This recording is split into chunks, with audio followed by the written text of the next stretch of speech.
Assalamualaikum warahmatullahi wabarakatuh. Selamat pagi dan selamat malam bagi rekan-rekan mahasiswa sekalian. Eh,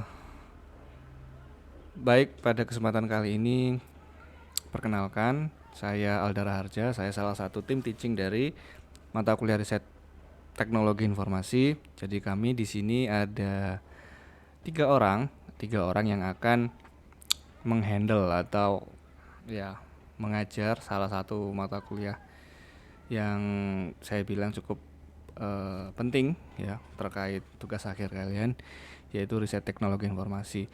Di sini saya tidak sendiri, tetapi ada beberapa tim yang akan bantu saya mengajar, yaitu ada Bu Cempaka, Bu Ratna, dan saya sendiri, Aldara Harja.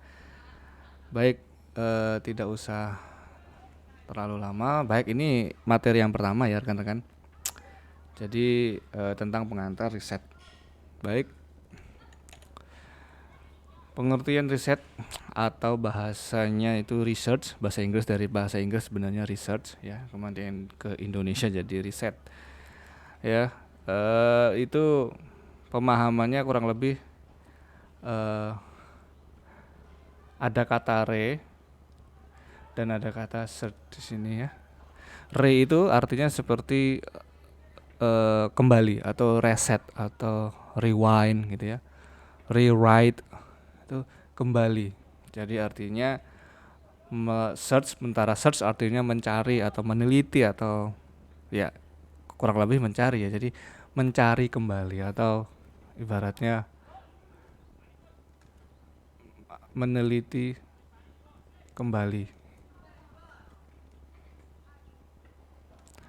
Maksudnya adalah ya biasanya setiap penelitian, setiap penulisan jurnal ataupun paper itu biasanya eh, hanya mengutip atau hanya melihat referensi sebelumnya, referensi yang sudah ada, tugas-tugas akhir yang sudah ada, tesis yang sudah ada, atau bahkan paper yang sudah ada, kemudian diteliti kembali oleh penulis, ya seperti itu. Jadi seperti itu kurang lebih pengertian riset, ya. Tetapi riset juga merupakan adalah seni ilmiah atau dalam arti mempunyai cara atau mempunyai pola yang terstruktur ya. Jadi suatu cara yang atau eksperimen yang dilakukan secara teratur, rinci, dan juga ada tahap-tahapannya ya untuk mencapai suatu penemuan atau suatu pembuktian ya dari sebuah pengetahuan yang baru atau yang sudah ada ya. Dan juga caranya itu seperti sistematik ya, ada step-stepnya seperti itu. Biasanya memang sebagian besar pasti memodifikasi kemudian mengembangkan pengetahuan itu ya, kemudian akan diujikan ke depan para peneliti-peneliti yang bisa dikatakan lebih senior atau yang lebih dahulu melakukan penelitian ini. Kemudian pengertian riset sendiri itu juga adalah sebuah usaha yang teratur ya, sekali lagi teratur dan struktur untuk mendapatkan pengetahuan dan ilmu baru atau mungkin pengalaman baru seperti itu ya. Itu menurut Redman. Kemudian investigasi secara hati-hati atau penyelidikan khusus melalui pencarian fakta baru di cabang pengetahuan manapun, apapun ya. Jadi tidak hanya di teknologi ataupun matematik atau yang sifatnya kelihatan serius ya. Ya, tapi apapun bidang ilmunya itu dilakukan sebuah investigasi, sebuah penyelidikan atau pencarian data, fakta dan lain-lain. Kurang lebih seperti itu. Kurang lebih seperti itu pengertian riset rekan-rekan mahasiswa. Jadi kalian di sini sudah rata-rata semester 6 ya, ada yang juga semester 8. Pastinya harus mau dan harus open mind kalian kalau kalian sebentar lagi akan menulis sebuah karya ilmiah. Itu tugas akhir. Jadi jangan hanya sekedar sebisa maksud saya gini, jangan hanya sekedar mengambil mata kuliah ini hanya untuk ya menggugurkan SKS saja cepet-cepet Pak, pokoknya menghabiskan sisa SKS atau menghabiskan jatah SKS saya. Jangan ya, lebih baik ambil ilmunya, karena ilmunya ini penting bahkan sampai kalian lulus, karena penulisan karya ilmiah ini banyak jenjang, banyak level, dan akan dipakai terus. Meskipun kalian profesional, artinya bekerja di kantor ya, itu penulisan tetap bisa kalian lakukan. Nah, tujuan dari melakukan riset ini ya pastinya untuk menemukan ya fakta baru atau ilmu baru ya. Kemudian untuk memverifikasi dan menguji fakta-fakta penting ya ini sering biasanya dalam sebuah TA itu menguji sebuah teori, menguji sebuah ilmu untuk dibuktikan seperti itu. Kemudian untuk mengkaji suatu kejadian atau proses atau fenomena untuk mengidentifikasi sebab dan akibatnya. Ya, biasanya kalau ini banyakkan di anak-anak sosial gini ya. Atau dalam saya bilang musik kualitatif. Ya, orang-orang sosial seperti manajemen, Vkom, kemudian mungkin ilmu administrasi, itu biasanya mengidentifikasi sebab akibat dengan banyak cara. Kemudian tujuan riset lainnya juga untuk mengembangkan alat ilmiah baru ya. Jadi kalau misalnya dia mengembangkan alat atau membangun sebuah perangkat ya. Nah, dan alat itu diusahakan untuk memecahkan sebuah masalah atau juga bisa kurang lebih mensolusikan sebuah masalah. Kemudian tugas akhir juga untuk menemukan solusi dari suatu masalah ilmiah ataupun non ilmiah ataupun masalah sosial. Kemudian mengatasi masalah yang terjadi dalam kehidupan kita sehari-hari. Ya, kurang lebih tujuan riset itu memang sebisa mungkin sih yang berdekatan dengan kita sehari-hari dalam berkegiatan apapun. Jadi permasalahan yang diangkat tidak usah yang terlalu kelihatannya effort banget ya, tidak harus seperti itu. Yang penting permasalahan ada, jelas metode penggunaannya ada. Baik, saya lanjut. Kegunaan dari riset menurut Collis dan Hasse di tahun 2003 yaitu meninjau pengetahuan yang ada. Ya, meninjau pengetahuan ada, ini misalnya juga pembuktian gitu ya. Pembuktian ilmu. Kemudian menyelidiki situasi atau masalah yang ada ya. Biasanya mengangkat masalah-masalah isu besar ya, masalah besar, isu besar. Kemudian diangkat ya. Saya ingat dulu waktu saya ini tugas akhir itu boomingnya, waktu saya tugas akhir di semester di S1 ya di tahun 2010 itu boomingnya BlackBerry, Android dan iOS. Jadi boomingnya mobile apps masih sangat booming ya, boomingnya awal-awal. Jadi tapi masih ada 3 waktu itu pemainnya ya, BlackBerry, ada Android dan juga iOS. Nah, aplikasinya simpel sekali ya, hanya mengkonvert sebuah web kemudian bisa dibentuk aplikasi dan ditampilkan dalam mobile. Itu sangat gampang sekali. Kalau dibawa sekarang itu juga tidak layak sebagai tugas akhir, itu mungkin hanya tugas kuliah ya. Tetapi saat itu karena hal itu jarang, hal itu baru dan fenomena baru, kemudian diangkat ke TA. Di TA tugas akhir belum ada ya, dan belum banyak, jadi masih bisa dianggap tugas akhir gitu loh. Level penyelidikannya atau level masalah yang diangkat. Jadi menurut saya memang seperti itu ya. Kalau teknologi itu semakin kesini semakin gampang dan harus semakin kreatif mencari permasalahan yang harus diangkat juga seperti itu ya.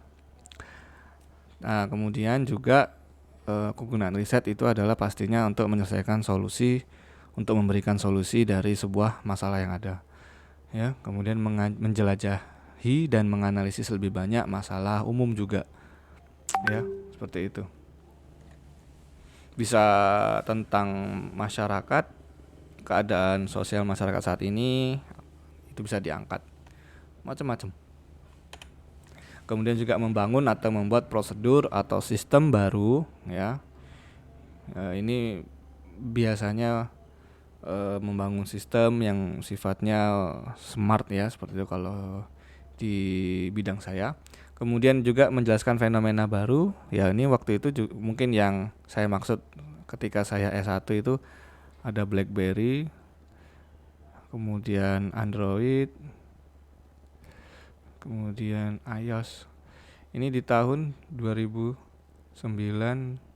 2010, ya. Bayangkan hanya mengconvert sebuah website. Waktu itu teman saya mengconvert sebuah website obat-obatan waktu itu. Terus mencari sebuah obat melalui Android. Hanya itu aja, jadi men-searching sebuah penyakit, kemudian muncul suggest obatnya yang dikonsumsi apa. Hanya itu. Simple sekali, tetapi karena hal baru bisa dianggap sebagai tugas akhir. Tapi kalau sekarang itu kalian angkat ke tugas akhir, ya jelas sangat tidak relevan lagi. Itu harus diganti, harus tingkat level yang lebih tinggi, yang mungkin bisa ke sidik jari, mungkin ke sekarang juga bisa sensor kamera, memanfaatkan kamera HP bisa nggak menjadi sensor gitu kan, dan bla bla bla yang lain. Nah, kemudian juga untuk menghasilkan ilmu baru, ya, ini bisa juga kombinasi metode, ya, ini nanti saat melakukan penelitian. Nah, ini kombinasi dari keduanya ini, ya. Oke, saya lanjut. Nah, motivasi dalam riset yang pertama pastinya keinginan untuk mendapatkan gelar. Oke, pasti gelar penelitian. Kalau paling tinggi kan memang bisa jadi hak paten, bisa menjadi Nobel gitu ya. Itu udah level, udah penelitian tingkat tinggi beserta manfaatnya yang konsekuen, ya. Artinya ilmu-ilmu yang diterapkan, diteliti itu ketika dimanfaatkan dalam kehidupan itu pasti memunculkan sebuah kepuasan, ya, kegembiraan ini. Kegembiraan intelektual ketika ilmu kita dihargai dan juga diimplementasikan, itu pastinya sangat, ya, semangat bangga, bahagia, dan juga menjadi hak paten kita bahwa wah, ini dulu dari siapa? Misalnya kayak Pak Habibie gitu deh. Pak Habibie itu banyak ilmunya di dunia dirgantara penerbangan, ya. Bahkan beberapa ilmunya dipakai oleh beberapa maskapai penerbangan, terutama dalam memproduksi pesawat. Ya, itu sungguh luar biasa, sampai sekarang pasti ilmunya tetap digunakan. Ya, jejak yang sangat baik untuk ditinggalkan gitulah. Kemudian juga keinginan untuk menghadapi tantangan dalam memecahkan masalah yang belum terpecahkan. Kemudian misal keprihatinan atas masalah praktis yang mengakibatkan penelitian. Jadi misalnya mungkin ya seperti sekarang ini, ya, wabah saat ini, wabah corona sekarang ini mengindikasikan orang untuk melakukan penelitian. Apa yang diteliti? Ya vaksinnya, ya, seperti itu, vaksin, kemudian pola penyebarannya, gitu, banyak seperti itu. Vaksin, pola penyebarannya, kemudian ada tidak obatnya. Kalau vaksin kan pencegahannya, tapi obatnya ada tidak. Ini pasti juga akan mau mencari tentang obatnya nih apa gitu, ya. Contohnya adalah seperti itu, keprihatinan atas keadaan saat ini. Ya, contohnya seperti corona, bahkan muncul alat-alat, ya kan, genos, kemudian banyak hal lagi yang bisa mendeteksi secara dini positif atau tidaknya mengidap virus corona. Lanjutnya yaitu keinginan untuk melayani masyarakat. Ya, pastinya, ya, hal-hal yang dilakukan di sini tadi sebelumnya yang saya ceritakan tentang wabah, tentang apapun itu, ya pastinya untuk masyarakat gitu. Nah, Ada kata teknologi dan informasi, ya. Ada RTI, di mana ada riset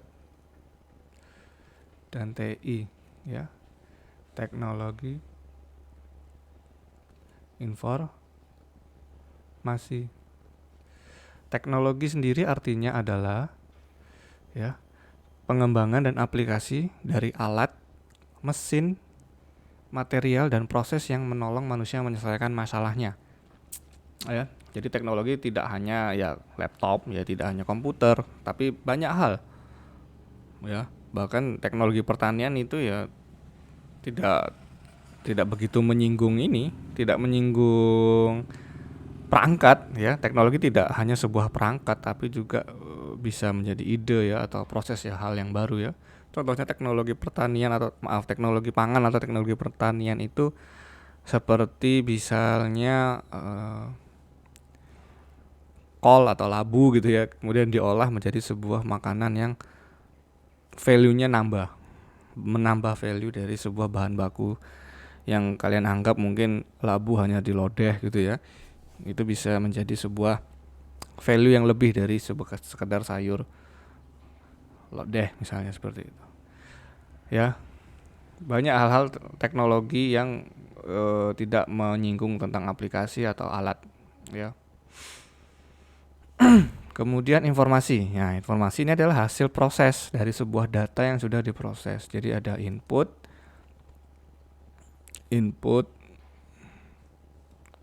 kemudian proses, kemudian ada output. Nah, informasi ini adalah salah satunya adalah informasi adalah output dari sebuah prosesan atau memproseskan sesuatu, ya, dari memanipulasi dan mengorganisasikan dari penataan beberapa kelompok data yang mempunyai nilai pengetahuan.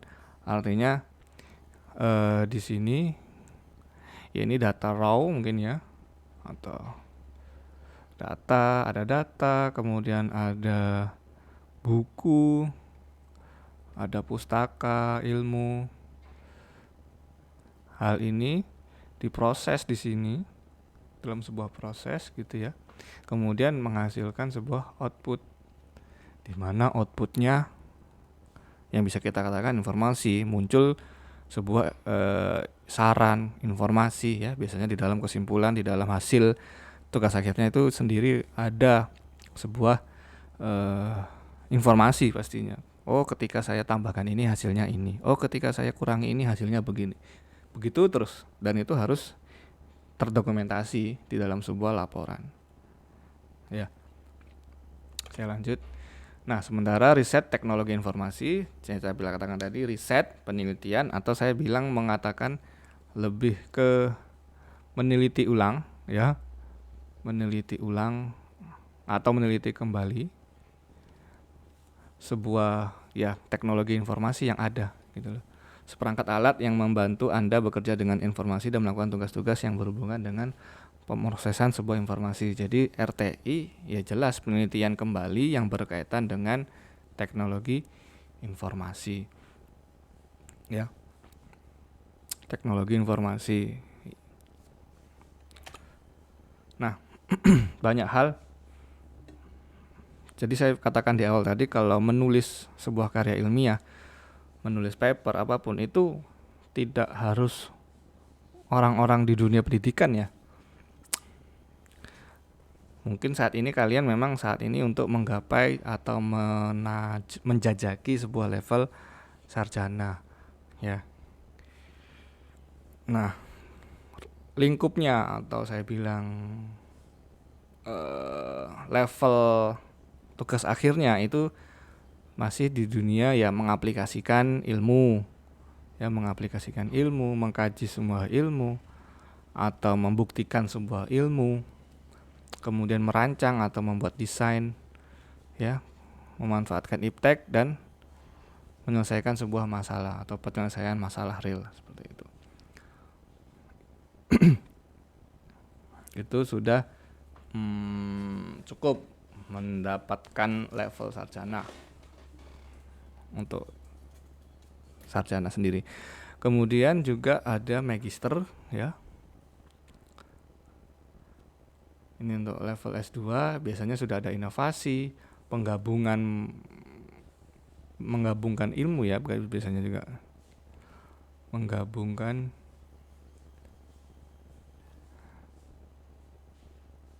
metode dan ilmu.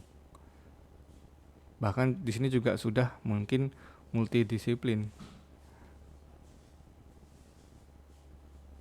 Multidisiplin ilmu di sini juga ada beberapa.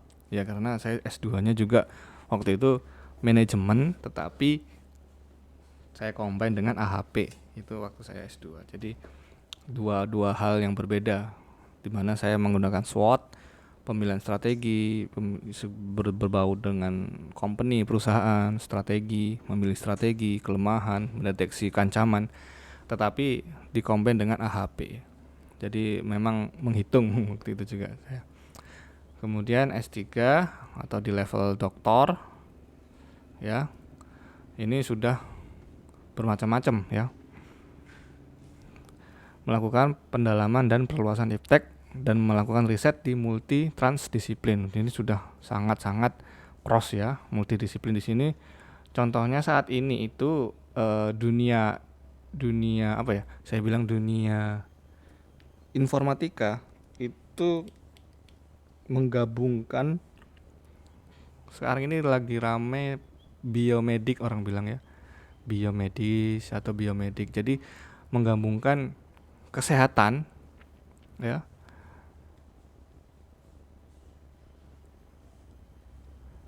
digabung dengan IT, intinya begitu. Jadi mendeteksi dengan IT itu tuh banyak sekali sekarang penelitian-penelitian ini. Nah, profesi saya loncatin itu kenapa? Itu dia hal yang berbeda di sini. Di sini adalah orang profesional atau ini adalah pekerja. Orang berprofesi atau pekerja. Seperti apa? Dokter. Seperti itu ya. Atau bahkan karyawan biasa pun berhak menulis, sangat berhak menulis. Ya, bahkan beberapa perusahaan itu mewajibkan karyawannya melakukan karya ilmiah. Untuk apa? Ya untuk memajukan perusahaannya dalam hal ya ilmu-ilmu gitu loh. Ya, biasanya di perusahaan-perusahaan swasta besar dan BUMN ya, seingat saya. Jadi harus menulis artikel aja, tentang artikel atau kalau bahasanya kita itu makalah lah, dalam SMA gitu membuat makalah kemudian diupload di KMS ya, Knowledge Management System. Itu diupload di situ. Ya, jadi kalau memang profesi itu lebih menyangkut kepada mengelola sumber daya, ya, menerapkan ilmu yang pernah didapat ke perusahaannya itu bagaimana, kemudian minimal setara standar profesi ya, mengevaluasi pengembangan strategis organisasi. Nah, di situ ranah-ranahnya. Jadi sifatnya memang mungkin saya bilang tidak begitu berat kalau bilang saya. Ya tetap ada tantangannya ada, tetapi tidak berat seperti S2 atau S3 begitu. Jadi yang harus meneliti benar-benar metodenya, mencari banyak referensi yang tidak hanya satu dua tapi lebih 5 mungkin ya. Kemudian juga kalau profesi biasanya memang penulisannya semacam makalah gitu kalau anak SMA gitu ya, makalah.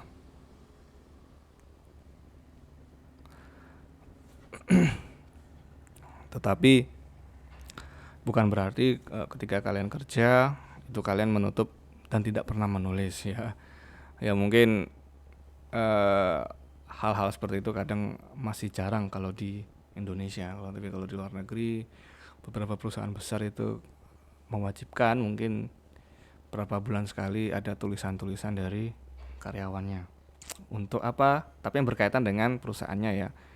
Ya untuk ya memajukan knowledge, memajukan ilmu di dunia real, artinya begitu ya. Karena di Indonesia sendiri itu kalau saya bilang antara dunia Dudi ya, kalau saya bilang tuh Dudi itu dunia usaha dan dunia industri.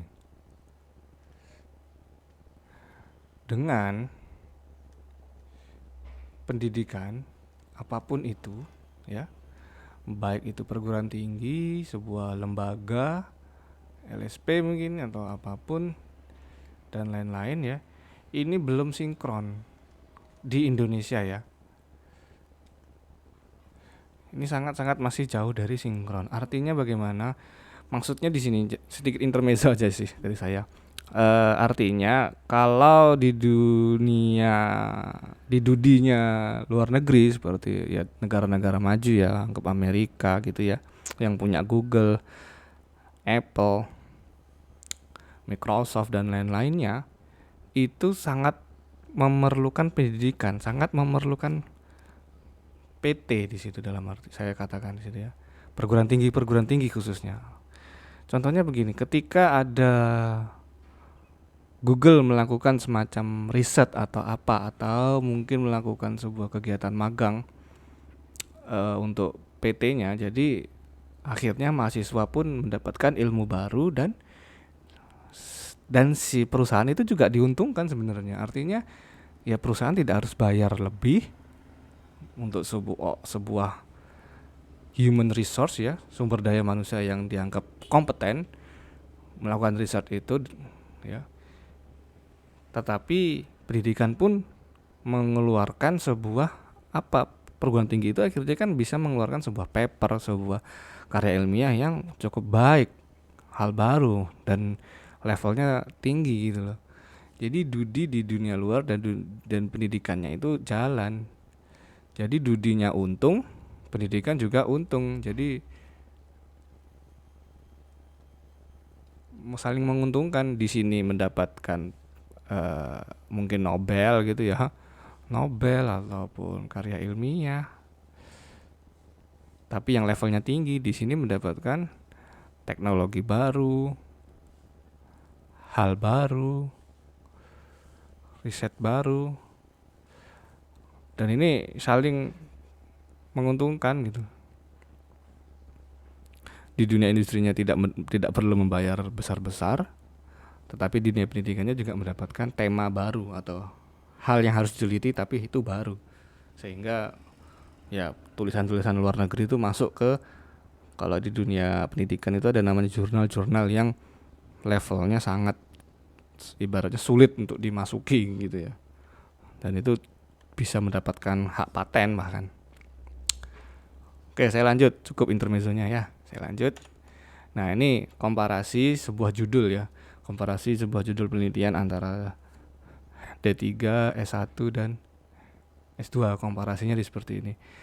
Kalau D3 itu rasanya seperti ini, pengembangan sistem informasi rumah sakit untuk rumah sakit suka sembuh. Just it, hanya itu ya. Sistem informasi rumah sakitnya ada metode apa di dalamnya enggak peduli, pokoknya proses dari rumah sakitnya jalan ya. Proses dari rumah sakitnya jalan jelas, flow-nya, alurnya jelas, aplikasi jalan ya sudah. Seperti itu. Nah, beda halnya dengan S1. S1 ini sudah ada sistem cerdasnya, metode sistem cerdasnya, kemudian kegunaannya untuk apa. Ya mungkin di sini juga bisa dibawa ke rumah sakit misalnya ya. Ya mungkin untuk apa? Pendeteksian penyakit misalnya kan bisa. Jadi ketika dokter input diagnosanya itu, kalau di dunia kedokteran ada namanya ICD ya. ICD. Nah, ini adalah indikasi-indikasi yang sudah paten di dunia kedokteran, sifatnya juga sudah poin-poin gitu ya. Jadi indikasinya ini. Nah, muncullah suggest atau obat gitu kan. Nah, itu juga bisa. Itu udah di dunia ini, sudah di dunia S1, penelitian dengan memasukkan sebuah metode cerdas, sistem cerdas seperti neural network ini. Kalau S2 misalnya, S2 lebih menggabungkan lagi beberapa metode untuk memilih arsitektur jaringan secara otomatis. Contohnya di sini metode algoritma genetik ya, untuk pemilihan arsitektur jaringan secara otomatis pada neural network untuk prediksi harga saham. Ya, jadi sebuah metodenya ini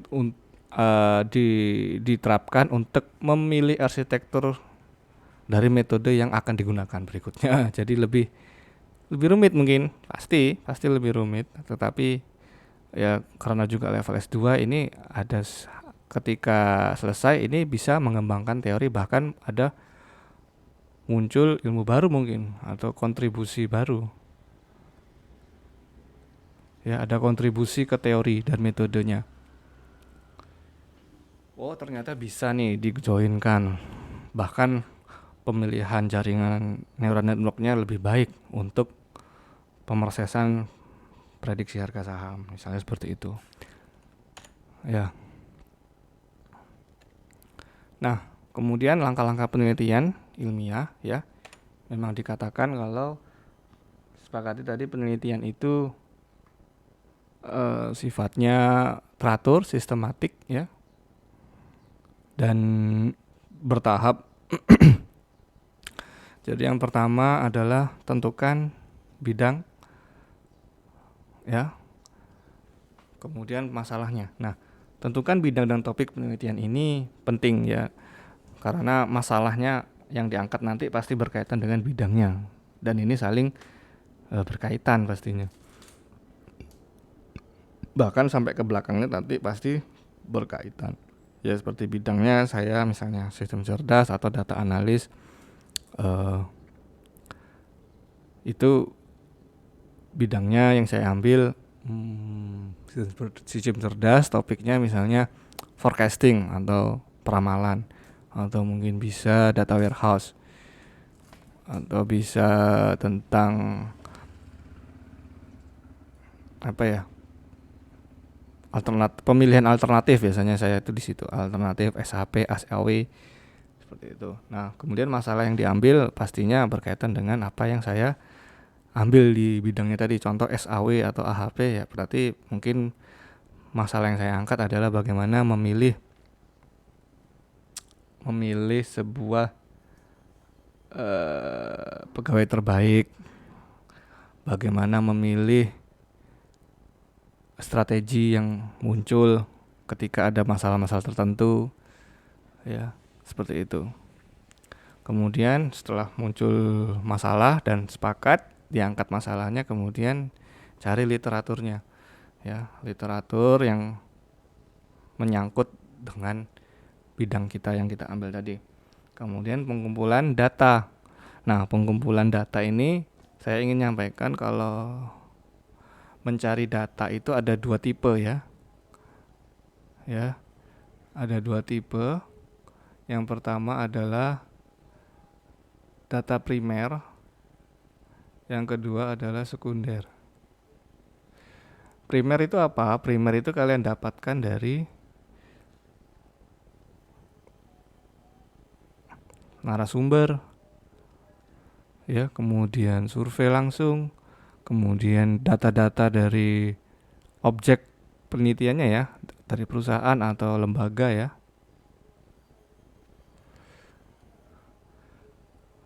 Itu adalah data-data primer. Sedangkan data-data sekunder ini adalah ya dari paper, kemudian buku yang buku terkait ya. Itu data-data sekunder. Kemudian setelah ini kalian dapatkan data-data ya, kemudian langsung ke pembuatan desain ya. Pembuatan desain, kemudian proses implementasi metode. Nah, saya ingin membagi pengalaman teman-teman. Dari pengalaman saya melakukan tugas akhir ataupun menulis ya, itu tantangannya adalah di sini. Ya mungkin di 3 inilah mungkin. Ya, ini saya bintangi ini ya. Ini tantangannya di sini. Terutama di sini kalau menurut saya. Ya. Bagaimana caranya merancang sebuah datanya atau sebuah desain data yang bisa kita implementasikan atau kita inputkan ke metode yang sudah kita tentukan. Itu tantangannya di situ. Karena data yang kita dapat dari ini, yang kita dapat di sini, ini masih sangat mentah sekali. Nah, mengolahnya, kemudian mendesainnya, menata ya, kemudian ya menata, terutama menata data, mengurutkan data mungkin atau apapun datanya diapain sedemikian rupa didesain untuk diinputkan ke metode ini. Nah, ini tantangannya itu di sini. Yang bikin jujur yang bikin lama kalau saya pribadi ya. Itu tantangannya tuh di sini. Lama di sini. Nah, kemudian setelah selesai metode selesai ya, muncullah hasil. Ya, muncul hasil ini sudah gampang.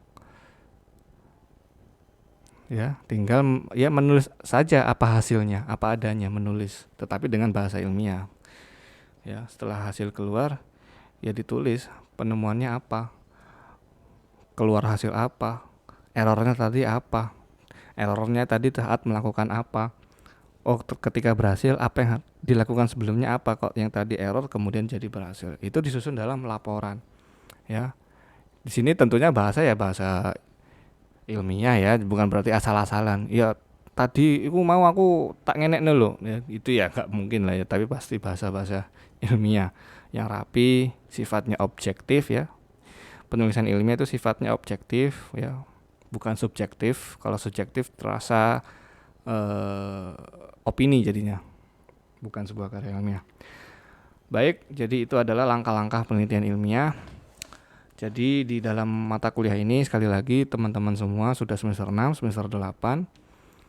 Jadi sudah open mind dengan nanti namanya paper, open mind dengan nama sebuah karya ilmiah.